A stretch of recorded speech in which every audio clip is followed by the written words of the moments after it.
Welcome into Chicago Bears Now. I am Harrison Graham, and on today's show, I got a perfect 5-step offseason plan for the Bears to make the playoffs next season. The 2022 season is officially in the books. Congratulations to the Chiefs for winning Super Bowl 57 over the Eagles. And now for Chicago, the road to next season and making the playoffs next year, which I do think is possible, begins today. It's really been underway for the last few weeks, but now everyone is in offseason mode. Speaking of the offseason, tomorrow, Tuesday, we go live every Tuesday, 4 o'clock Eastern, 3 Central Time, but since we crossed 60,000 subscribers, we will do a live fan-led mock draft on tomorrow's live show. So join us.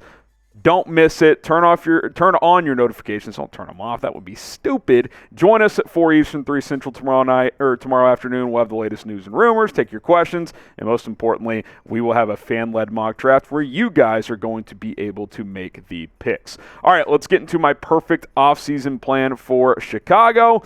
I think number one, it starts with number one, and that is trading the number one pick in the NFL draft. Ideally, if you're the Bears, and nothing's a guarantee, there's still a scenario where they keep this pick, you need more draft picks and you need more assets because you have a lot of holes on this roster. You need multiple new offensive linemen. You might need an entire new defensive line. Now, obviously, some of that is going to come your way in free agency, but you got holes everywhere. You need a linebacker. You need a receiver or two. You need a corner, potentially. You got a lot. You have got a lot of spots. A running back if you let David Montgomery go. So if you were Chicago and you could trade down the number one pick, that is ideal, and I think you're going to get good trade offers because there are a lot of quarterback-needy teams. The Texans sitting behind you at number 2, also with the 12th pick. The Colts at number 4. The Raiders at number 7. What if they don't get Aaron Rodgers? Well, then they may shift to the draft. Falcons with the number 8 pick could be a dark horse. Carolina at number 9. I'm not even mentioning Tennessee at number 11. They've been rumored as a team that could want to move up. Jets, Commanders, Buccaneers. I mean, there's a lot of teams that need a good quarterback, and there's already reports out there that Chicago is going to get really, really good offers. Now, we'll see what transpires. The NFL Combine's a couple of weeks away. I do think rumors of a potential trade will really ramp up then as these quarterbacks get evaluated on a closer scale. But I expect there to be a very good chance that Chicago trades down and gets after extra draft capital. Maybe gets a player or two that can fill some of those holes that we're talking about. I think trading down is the best case scenario for Chicago, which is why I think it's the perfect way to start this perfect offseason plan video. Now, will the Bears trade the number one pick? Type T for trade or type K for keep. This will be the pinned comment on today's video, so if you get hit with the YouTube ad break, just drop down in the comments and type a T or a K on the pinned comment. All right, let's go to number 2 here on our perfect offseason plan. How about sign an impactful defensive tackle in free agency? Matt Eberflus has consistently talked about the 3-tech spot is kind of the engine to this defense. I mean, he said that since day one, since he took this job over a year ago. And I look at these 3 players in particular as guys who are set to be free agents, and Daron Payne with the Washington Commanders, Eagles, Javon Hargrave, and then Dre'Mont Jones with the Denver Broncos as 3 very good candidates that I would be comfortable throwing big money at. If any of these 3 defensive tackles hit the open market, Chicago has to sign one, in my opinion. It's going to cost a lot, but guess what? That's why you clear all that cap. That's why you have 95, 100 million, whatever it's going to end up being in cap space, because you got to go improve your roster. We already saw last offseason Ryan Poles was willing to throw $42 million over 3 years at Larry Ogunjobi. These 3 players are all better than him, so be prepared to throw 16, 17, 18, maybe even $20 million at one or two of these guys and bring one of them on board. They're all franchise tag candidates, but decent chance at least one of them hits the open market, and if that happens, you have got to pounce if you are Chicago, because this group stinks. I mean, you have got to get better on the defensive line, especially in the interior. I like Justin Jones. If he's your number 3 D-tack, maybe even number 2 if the other guy is just dominant, that's fine, but you've got to get better up front. You've got to start pressuring the quarterback. The way you build a roster, you get the quarterback, you protect the quarterback, you pressure the quarterback, and the Bears have got to get better at protecting and pressuring. All right, number 3, how about draft John Michael Schmitz, the Minnesota Golden Gophers center prospect?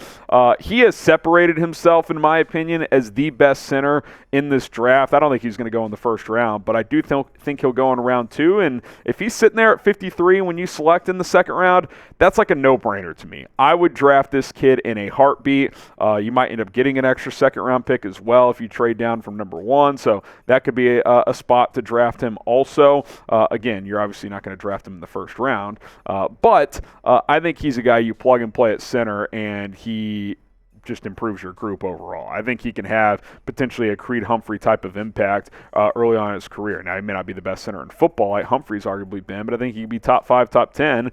You look at Tyler Linderbaum with the Ravens this year. He was really good as a rookie. John Michael Schmitz is a very, very talented prospect, and this team needs stability at center. The Sam Mustipher stuff, where whether he was supposed to start or had to fill in because of injury, he's been fine as a backup level player. He's not a starter. Lucas Patrick, they signed him to be the center. He played 2 series at center all year before he had a season-ending injury.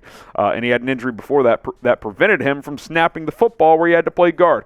I want something stable at center. I think John Michael Schmitz can be that guy for at least 4 or 5 years, if not close to a decade. Let's have some fun now. Trade for DeAndre Hopkins. Now, it doesn't necessarily have to be Nuke. You could go out and get Keenan Allen on a trader if he gets cut, Michael Thomas, but I think DeAndre Hopkins is someone that you can get at a reasonable trade cost, and you know what you are getting in DeAndre Hopkins. Now, the last couple of years, this year he missed some games with the suspension. Last year he had a bit of some injury stuff, but he is still a true number 1 receiver when he's playing and when he is healthy. And what I like about Hopkins, too, is if you trade for him, his cap hit's less than $20 million. That's not bad for a number 1. It's actually really good. Like, I would do this in a heartbeat. And then you could sign him to like a 2-year extension. He's got 2 years left in his deal, which could lower his cap hit as well. I get he's going to be 31, but he's still playing at a very high level. And if you have him for 2 or 3 years, give you that true number 1 as Justin Fields tries to kind of grow into that role entering his 3rd year as a quarterback. I mean, look at the impact A.J. Brown had on Jalen Hurts. Like, Darnell Mooney's a nice player. Chase Claypool can be a good player, but you need that number 1 guy. Go throw a second-round pick at Arizona and go get DeAndre Hopkins. Let's do it. Go get him.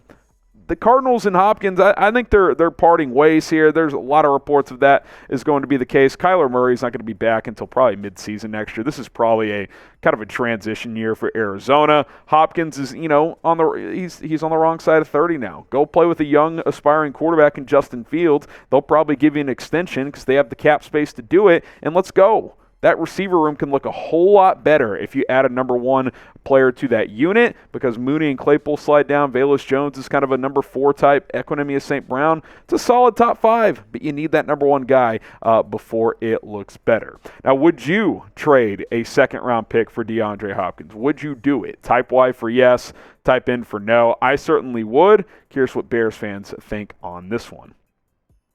Final bullet point here, and certainly there's other things that they can and will do in the offseason, but pair a quality offensive tackle with Braxton Jones.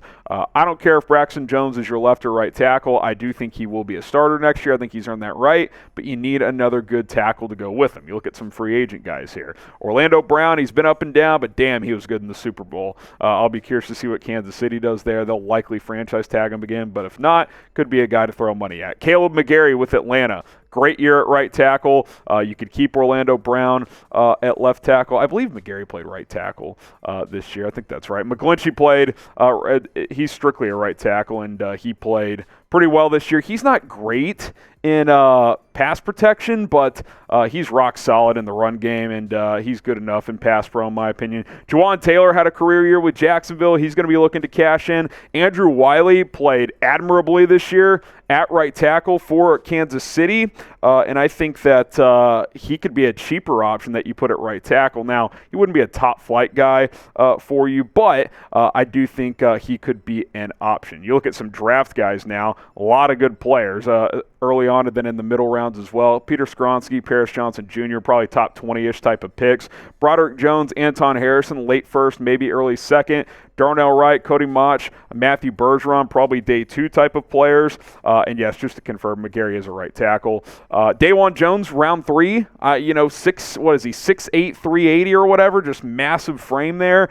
Blake Freeland out of BYU's got some talent. Jonah Monheim out of USC. So there's guys you can get. You got to protect Justin Fields. That's the point in all of this, especially if you're going to use him as a runner as well. You want to limit those hits when he is operating out of the pocket. So I think get John Michael Schmitz at center or just an upgrade at center, and then pair Braxton Jones with another quality tackle. That's going to make this offensive line look a lot better in 2023. Now, name one move that you think the Bears should make this offseason. Let me know. If you had to pick one move or make one trade or one sign, whatever it is, what would you do? What's the top thing you would do to help the Chicago Bears be better and potentially make the playoffs in 2023?